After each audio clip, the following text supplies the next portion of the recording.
The fluorescent lights buzzed overhead as Maya counted the crumpled bills in her hand one more time. $5, $3, 2 singles, and a handful of coins that felt heavy in her palm. She closed her eyes for a moment, hoping that somehow the numbers would change when she opened them again. They didn't. $12.47. That was everything she had left in the world. Baby Lily squirmed in the carrier strapped to Maya's chest, her tiny fists waving in the air. At 6 months old, Lily didn't understand why Mommy looked so worried all the time. She didn't know that they had been sleeping in their old Honda Civic for 3 weeks now, or that Maya hadn't eaten a real meal in 2 days. The grocery store felt warm compared to the October chill outside. Maya had been walking around the aisles for 20 minutes, not really shopping, just trying to stay warm and figure out what to do next. But now she stood in front of the baby section, staring at rows and rows of diapers, formula, and baby food. Lily needed diapers. That much was clear. Maya had been stretching the last pack for days, changing Lily only when absolutely necessary. She felt terrible about it, but what choice did she have? The cheapest pack of diapers cost $11.99. Even the store brand wasn't any cheaper. A woman pushed her cart past Maya, barely glancing at the young mother standing frozen in the aisle. The woman's cart was full of groceries: fresh fruit, meat, milk, bread. Things Maya hadn't been able to afford in weeks. Maya watched her go and felt a familiar ache in her stomach. Not just from hunger, but from the loneliness of it all. Maya pulled out her phone and opened her banking app, even though she knew what it would say. Account balance, $0.00. She had spent her last $20 on gas 2 days ago, and that was almost gone too. Her next paycheck from the diner wouldn't come for another week, and even then, it would barely cover gas to get to work. Lily started to fuss, making those little sounds that meant she was getting hungry. Maya bounced gently, the way she had learned to do almost automatically now. "It's okay, baby," she whispered. "Mommy's going to figure this out, but how?" Maya had called every shelter in the city. They were all full, with waiting lists months long.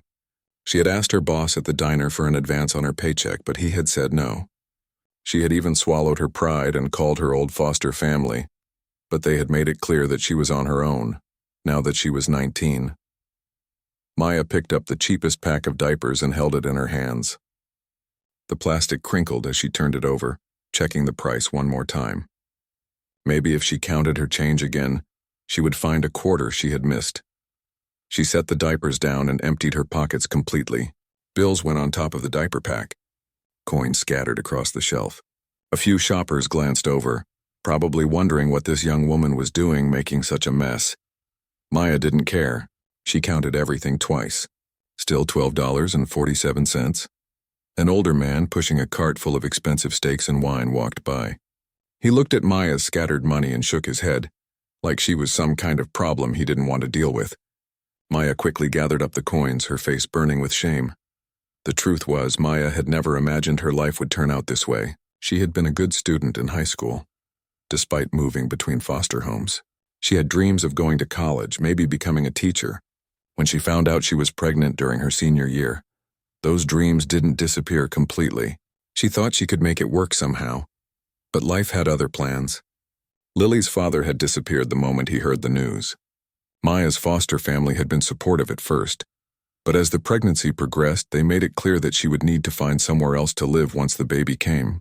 Maya had saved every penny from her part-time job, thinking it would be enough to get started. She had been wrong about a lot of things. The apartment she had rented was in a bad part of town, but it was all she could afford. When Lily was born, Maya thought everything would work out. She would finish high school, get a better job, save money. But babies are expensive. Doctor visits, formula, diapers, clothes that Lily outgrew every few weeks. Maya's savings disappeared faster than she had ever imagined possible. When she lost her first job because she couldn't find reliable babysitting, Maya had to choose between paying rent and buying formula. She chose formula. When the eviction notice came, Maya packed everything she could fit in her car and tried to stay positive. This was temporary, she told herself, just until she could get back on her feet. That was 3 weeks ago. Now standing in the grocery store with $12 to her name and a baby who needed diapers, Maya felt like she was drowning. She had applied for government assistance, but the paperwork was taking forever. She had called every charity and church in the area, but most of them had rules about needing an address or proof of income. Lily's fussing was getting louder now. Other shoppers were starting to stare. Maya picked up the pack of diapers again and walked toward the front of the store. Maybe the cashier would let her pay the rest tomorrow. Maybe there was some kind of payment plan for $12 purchases. Even as she thought it, Maya knew how ridiculous it sounded. The checkout area was busy for a Tuesday evening. Maya got in the shortest line and tried to rock Lily back to calm. The baby had been sleeping in the car seat most of the day, and Maya knew she needed to be changed and fed soon. The last diaper in the diaper bag was already soggy. The woman in front of Maya was buying cat food and frozen dinners. She paid with exact change and left quickly. Now it was Maya's turn. She set the diapers on the counter and tried to smile at the cashier, a middle-aged woman with tired eyes but a kind face. The price scanner beeped. $11.99 for the diapers, that'll be $12.73 with tax, the cashier said. Maya's heart sank. She had forgotten about tax. Of course there was tax. There was always something she hadn't thought of. Some extra cost that made everything just a little bit harder.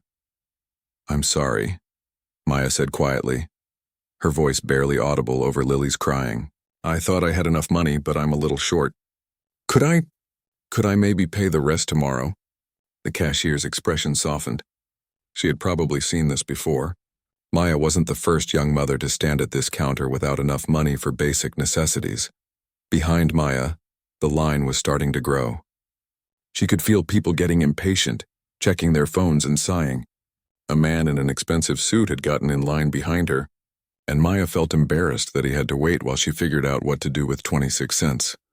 "Let me just," Maya started to say, reaching for the diapers to put them back. But where would that leave her? Back where she started, with a baby who needed changing and no way to take care of her. This was it. This was rock bottom.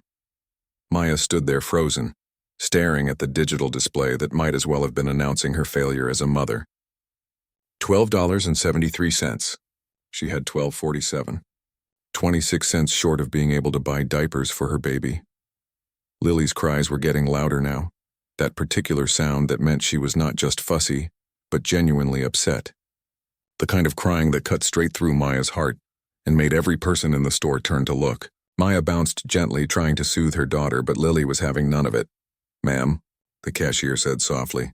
Her name tag read Betty, and her eyes held the kind of understanding that only came from experience. "Take your time." But Maya could feel the line building behind her. She heard someone clear their throat impatiently.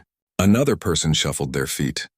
The man in the expensive suit was checking his phone, probably wondering why he had chosen this particular checkout line. Maya's face burned with embarrassment. This was exactly the kind of situation she had nightmares about. Being that person who held up the line because she couldn't afford basic necessities. Being judged by strangers who probably thought she shouldn't have had a baby if she couldn't take care of it. The thing was, Maya agreed with them sometimes. Late at night, sitting in her car with Lily sleeping in the back seat, Maya wondered if she had made a terrible mistake. Not having Lily, she could never regret her daughter. But maybe she should have given her up for adoption.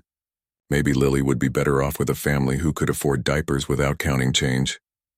"I'm sorry," Maya whispered to Betty. "I need to put these back." But as she reached for the diapers, Lily's crying reached a new level. The baby was arching her back now, the way she did when she was really uncomfortable. Maya knew that diaper had been wet for too long. She knew Lily needed to be changed immediately. Not in an hour or tomorrow when Maya figured out where to get 26 more cents. "Actually," Maya said, her voice shaking, "could I maybe buy just half the pack? Or pay you back tomorrow? I work at Danny's Diner on 5th Street. You could call and check." Betty's expression grew even more sympathetic. "Honey, I wish I could, but the register doesn't work that way. I can't sell part of a pack."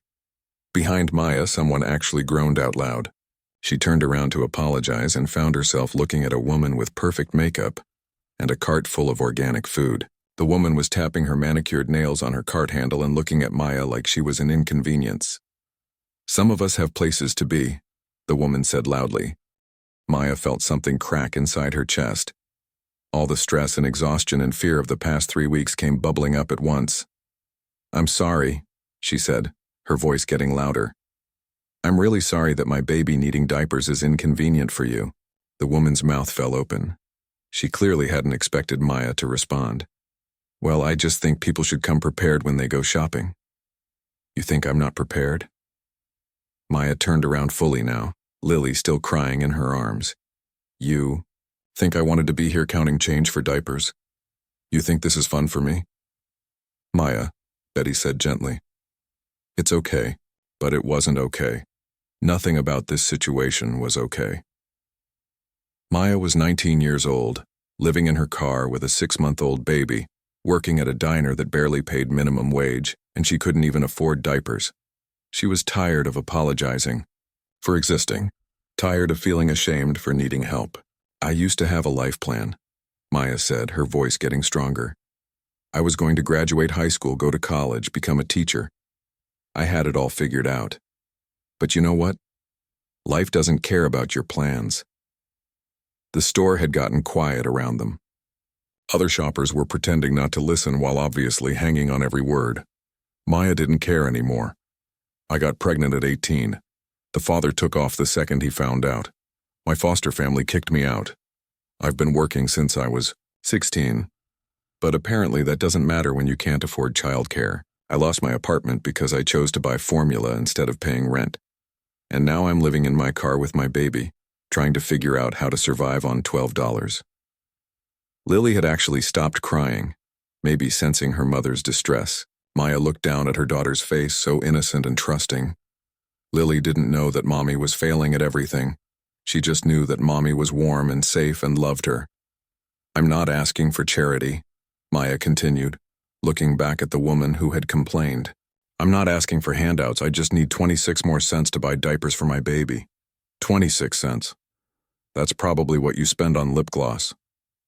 The woman's face had gone red. She looked uncomfortable now, like she regretted saying anything. I didn't mean. Yes, you did, Maya said. You meant exactly what you said. Some of us have places to be. Well, you know where I have to be? I have to be in the parking lot of this store, changing my baby's diaper in the backseat of my car because it's the only private space I have. Then I have to drive around until it's time for my shift tomorrow because I can't afford to waste gas. But I can't just sit in one place all night either. Betty had tears in her eyes now. Honey. Maya wiped her own eyes with the back of her hand. She hadn't realized she was crying. I'm sorry, she said to Betty. This isn't your fault, I'll figure something out. She started to turn away from the counter, but Betty reached out and touched her arm. Wait a minute, sweetheart. The man in the expensive suit had been quiet this whole time. Maya had forgotten he was even there. But now he stepped forward, and Maya got a better look at him. He was probably in his 40s, with kind eyes and graying hair at his temples. His suit was definitely expensive, but he didn't look arrogant the way some wealthy people did. Excuse me, he said quietly to Betty. I'd like to pay for her groceries. Maya's head snapped up. What? The diapers, the man said. I'd like to buy them for you. Maya stared at him. This had to be some kind of joke. People didn't just offer to help strangers in grocery stores, especially not strangers who had just had a complete breakdown in the checkout line. I can't let you do that, Maya said automatically. Why not? It was such a simple question, but Maya couldn't think of a good answer. Because she didn't deserve help? Because accepting charity felt like admitting defeat? Because she had been taught that taking handouts was wrong? Because I don't even know you, she finally said. The man smiled, and it was genuinely warm. Well, we can fix that. My name is David. What's yours? Maya, she said hesitantly. And this is Lily. It's nice to meet you both, David said. And I'd really like to help with the diapers if you'll let me. Maya looked around the store. The woman who had complained was looking anywhere but at Maya now. Betty was waiting patiently, probably hoping this whole situation would resolve itself peacefully. Other customers were still watching, some with sympathy, others with curiosity. Why? Maya asked. Why would you want to help me? David's smile faltered just a little, and Maya saw something deeper in his eyes, something that looked almost like pain. Because, he said quietly, everyone deserves a little kindness sometimes. Maya stared at David, trying to process what he had just said. Everyone deserves a little kindness sometimes. The words hung in the air between them, and Maya felt something shift inside her chest. When was the last time someone had been kind to her without expecting something in return? I don't understand, Maya said, bouncing Lily gently as the baby started to fuss again. You don't even know me. Why would you want to help? David glanced around the store, seeming to notice for the first time that they had attracted quite an audience. Other shoppers were pretending to read magazines or study their grocery lists, but Maya could tell they were all listening. Could we maybe step aside for a moment? David asked quietly. Let Betty help the next customer? Maya nodded, grateful to get out of the spotlight. She moved to the side with David, still holding Lily close. Betty called the next person forward, but Maya noticed the cashier kept glancing over at them with concern. Look, David said, his voice gentle. I know this probably seems weird. A stranger offering to help. But the truth is, I've been where you are. Maya looked at his expensive suit, his polished shoes, the watch on his wrist that probably cost more than Maya made in a month. I doubt that. David smiled, but it wasn't condescending. It was understanding. I know it's hard to believe looking at me now. But 25 years ago, my mother stood in a grocery store just like this one, counting change to buy baby formula. For me, something in his voice made Maya believe him. There was a weight to his words, like he was remembering something painful. What happened? Maya asked, surprising herself. She wasn't usually comfortable talking to strangers, especially men, but something about David felt safe. A woman in line behind us paid for the formula, David said. Just like that, no questions asked. My mother cried right there in the store. Maya felt her own eyes getting watery again. Did you ever see her again? The woman who helped? No, David said, but my mother never forgot her. She used to tell me that story all the time when I was growing up.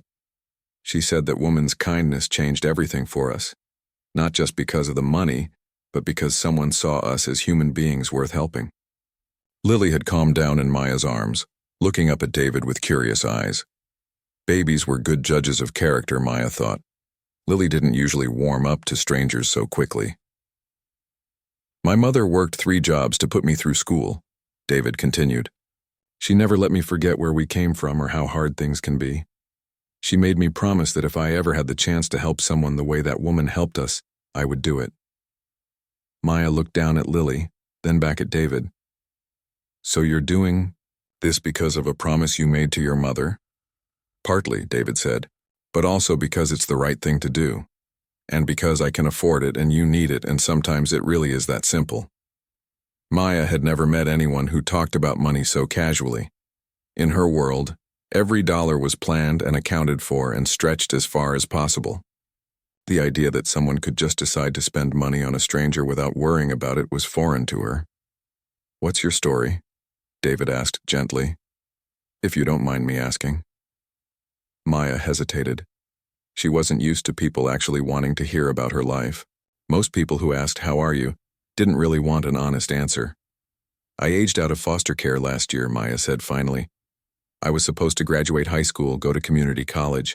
I had it all planned out. But then I got pregnant, and everything fell apart. David listened without interrupting, without judging. That was rare, Maya had learned. Most people heard teen pregnancy and immediately made assumptions about what kind of person she was. Lily's father disappeared the second he found out, Maya continued. My foster family was supportive at first, but they made it clear I'd need to find my own place once the baby came. I thought I had enough saved up, but babies are expensive. They are, David agreed. What happened to your apartment? Maya felt her cheeks burn with shame. I lost my job when I couldn't find reliable childcare. Had to choose between rent and formula. I chose formula. Of course you did, David said, like it was the most obvious thing in the world. You're a good mother. Maya's throat tightened. She couldn't remember the last time someone had told her she was a good mother. Most days she felt like she was failing at everything. I've been living in my car for 3 weeks, Maya admitted. Working at Danny's diner when I can get shifts. I applied for assistance, but the paperwork takes forever and most of the shelters are full. David was quiet for a moment, processing what she had told him. Maya waited for the judgment, the advice, the suggestions that probably wouldn't work in her actual situation. Instead, David said, "That sounds incredibly hard. You're doing an amazing job under impossible circumstances." Maya started crying again, but this time it wasn't from frustration or embarrassment. It was from relief. Someone finally understood that she wasn't lazy or irresponsible or making bad choices. She was just a young mother trying to survive in a system that wasn't designed to help people like her. "I'm sorry," Maya said, wiping her eyes. "I don't usually cry in front of strangers." "Don't apologize," David said. "You have nothing to be sorry for." Lily reached out toward David, her tiny hand opening and closing. Without thinking, David extended his finger, and Lily grabbed it with her whole fist. David's face lit up in a way that transformed his entire appearance. "She's beautiful," David said. "How old?" 6 months, Maya said. "She's the best thing that ever happened to me. Even with everything that's gone wrong, I can't imagine my life without her." "What's her name?" "Lily Rose," Maya said. "I know it's probably old-fashioned, but I wanted her to have a name that sounded strong and beautiful." "I think it's perfect," David said. Lily was still holding his finger, looking up at him with wide, trusting eyes. "She looks like a lily." They stood there for a moment, this unlikely trio in the grocery store. Maya realized that for the first time in weeks she didn't feel completely alone. David wasn't looking at her like she was a problem to be solved or a cautionary tale. He was looking at her like she was a person worth knowing. "So," David said finally, "will you let me buy those diapers?" Maya looked at Lily, then back at David. Her pride wanted to say no. Her pride wanted to insist that she could figure it out on her own, that she didn't need help from anyone. But her love for her daughter was stronger than her pride. "Yes," Maya said quietly. "Thank you." David smiled, and Maya saw genuine happiness in his expression, like helping her was actually making him feel good too. "Thank you for letting me help," David said. "My mother would be proud." They walked back to the checkout counter together. Betty was waiting with a warm smile, clearly pleased that things had worked out. David handed her his credit card without even looking at the total. "Actually," David said as Betty rang up the diapers, "could we add a few more things? Some formula? Maybe some baby food?" Maya started to protest, but David held up a gentle hand. "Please, let me do this." As Betty added items to the order, Maya felt something she hadn't experienced in a long time: hope. Not just because of the help with groceries, but because David had reminded her that there were still good people in the world. People who cared about strangers, who believed in kindness, who understood that sometimes all any of us need is a little help to get back on our feet. Maybe things were going to be okay after all. As they walked out of the grocery store together, Maya felt like she was in some kind of dream. The plastic bags in her hands contained more baby supplies than she had been able to afford in weeks. Diapers, formula, baby food, even some of those expensive organic snacks that Lily loved but Maya had never been able to justify buying. "My car is over here," David said, pointing toward a sleek black sedan that probably cost more than Maya would make in 5 years. But then he stopped walking and looked at her. "Actually, would you mind if we sat somewhere and talked for a few minutes? There's a coffee shop next door." "My treat, of course," Maya hesitated. She had learned to be careful about men who wanted to buy her things and then expected her time or attention in return. But something about David felt different. The way he had looked at Lily, the gentleness in his voice when he talked about his mother. Still, she had to be smart. "I should probably get Lily home," Maya said carefully. "It's almost her bedtime." David nodded immediately. "Of course. I understand completely, but..." He seemed to be struggling with something. "Could I ask you something first? Where is home for you right now?" Maya's cheeks burned. She had managed to avoid that topic while they were in the store. "We're staying with a friend," she lied. David studied her face for a moment, and Maya had the uncomfortable feeling that he could see right through her. But instead of calling her out on the lie, he just nodded. "I see," he said quietly. "Well, the offer for coffee stands anytime. But I do want to tell you something before we part ways. Something about who I am and why meeting you tonight feels so important to me." There was something in his voice that made Maya pause. She looked around the parking lot. It was well lit and there were other people around. If David was going to turn out to be some kind of creep, at least she wasn't isolated. Okay, she said, but just for a few minutes. Lily really does need to eat soon. They found a bench outside the coffee shop. David bought Maya a hot chocolate and a sandwich, insisting that she looked like she needed both. He was right, but Maya was surprised that he had noticed. Most people looked right through her these days. I told you my mother used to work 3 jobs, David began as Maya unwrapped the sandwich with one hand while holding Lily with the other. What I didn't tell you is what those jobs were. Maya took a bite of the sandwich and waited for him to continue. It was the first real food she had eaten all day, and she had to force herself not to wolf it down. She cleaned office buildings at night, David said. During the day, she worked at a factory that made car parts. And on weekends, she cleaned houses for wealthy families. That sounds exhausting, Maya said. It was. I barely saw her when I was little, but she was determined to save enough money to go to night school. She wanted to become a nurse. David's voice got softer. She used to tell me that education was the only way out of poverty, that if she could just get her nursing degree, everything would change for us. Maya found herself leaning forward, drawn into David's story. Did she make it? Did she become a nurse? David smiled, but there was sadness in it. She did. It took her 8 years of working those 3 jobs and going to school at night. But she did it. I was 12 when she finally graduated. That's amazing, Maya said, and she meant it. She couldn't imagine working 3 jobs while raising a child and going to school. The logistics alone would be impossible. She was amazing, David agreed. But here's the thing. The day she graduated from nursing school, she told me something I'll never forget. She said that none of it would have been possible without the kindness of strangers. Not just the woman who bought my formula that day, but dozens of other people who helped us along the way. David paused to watch a young couple walking past, holding hands and laughing about something. Maya wondered if she would ever feel that carefree again.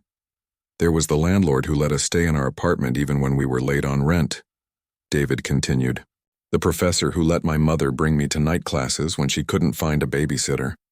The woman at the grocery store who would save the day-old bread for us. The neighbor who fixed our car for free because my mother couldn't afford a mechanic. Maya felt tears welling up again. There are good people in the world. There are, David said. My mother used to say that poor people help poor people because they understand what it's like.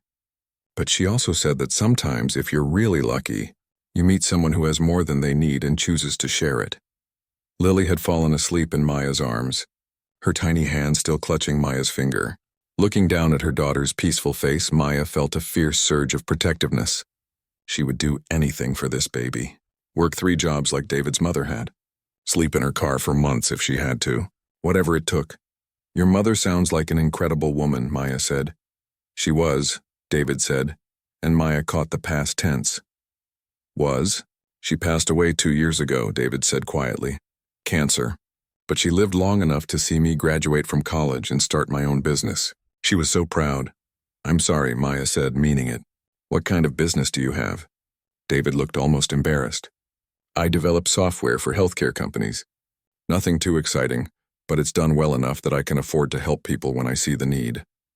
Maya had no idea what developing software involved, but she could tell from David's clothes and car that done well enough was probably a significant understatement. Is that why you shop at regular grocery stores instead of those fancy places? Maya asked. David laughed. My mother would haunt me if I ever got too good for the neighborhood grocery store. She used to say that forgetting where you came from was the fastest way to lose your soul. They sat in comfortable silence for a moment. Maya finished her sandwich and felt more human than she had in days. Lily slept peacefully, and for just a few minutes Maya allowed herself to imagine what it would be like if this was her normal life.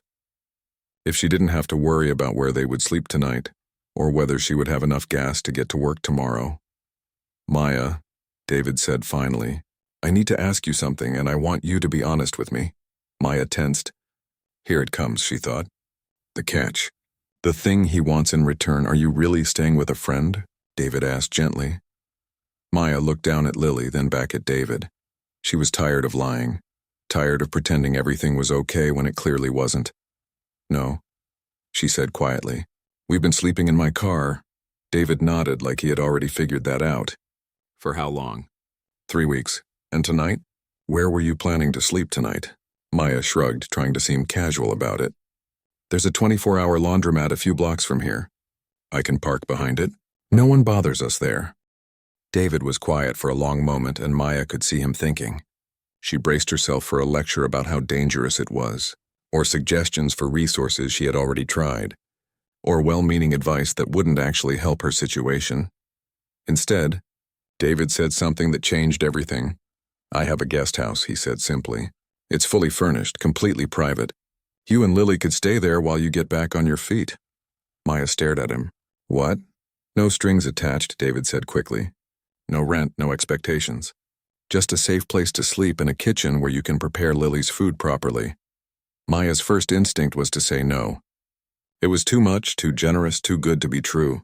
But as she looked down at Lily's sleeping face, she realized that her pride was less important than her daughter's safety and comfort.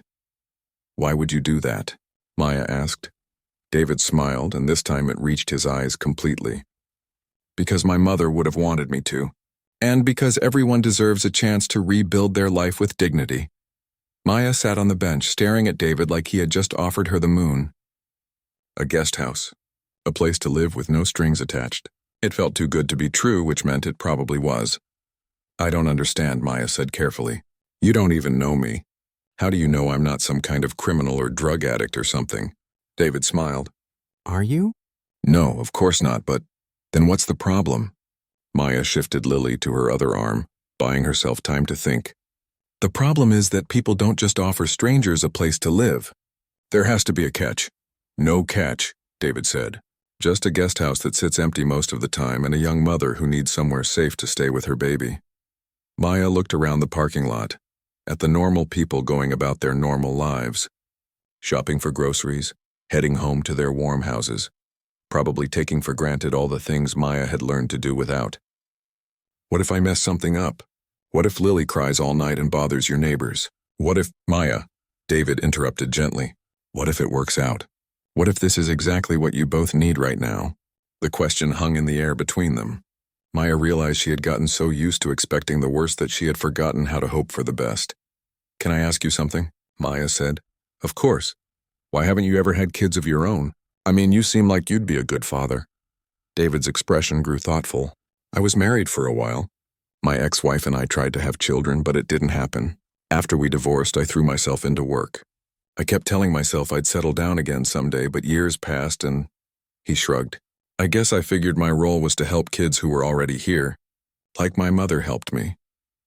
Maya felt a pang of sympathy for this kind man who had so much to offer, but no family of his own to offer it to. Your mother raised an amazing son, Maya said. I hope so, David said. I'm still trying to live up to her example. Lily stirred in Maya's arms and opened her eyes, looking around with that slightly confused expression babies get when they wake up somewhere new. When she saw David, she smiled and Maya's heart squeezed. Lily was usually shy with strangers. I think she likes you, Maya said. The feeling is mutual, David said, reaching out to stroke Lily's soft hair. She reminds me of my mother, actually. Same determined chin. Maya laughed, and it felt strange after so many weeks of having nothing to laugh about. Lily is definitely determined. She knows what she wants and she's not afraid to let me know about it. Sounds like she's got her mother's spirit.